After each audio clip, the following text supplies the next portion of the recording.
And there's something about Tale of Two Cities, which is that, you know, I read it as a teenager, and it would take you like 11 or 12 hours to read through that book, but how in the process of reading that book you get this kind of knowledge of characters and this kind of interest in them, so that when you get to the end of that story, I'm super invested in them, and I found myself really kind of emotionally twisted by what happened to them. And then I was like, can we do that on stage? Can we do something similar on stage?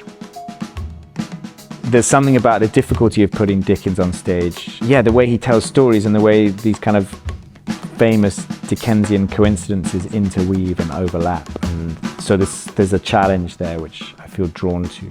Lucie Manette. So the premise of the piece is that she's now late 20s and she's making a documentary about her family to understand what happened. So the piece, the show is basically her trying to dig into these questions and understand what happened to her.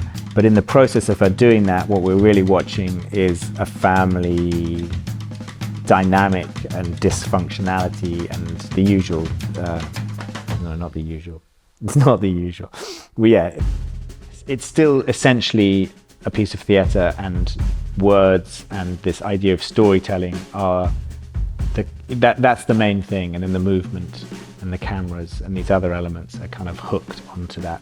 Lucie Manette, who is this kind of underwritten woman in white figure, and as I looked at that, I was like, but what's going on for her? Like, and that's really what's happening in this piece. It's like this kind of looking back and going, what actually happened? And is this story that we've told ourselves true?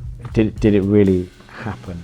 It's a looking backwards to understand going forwards, something like that.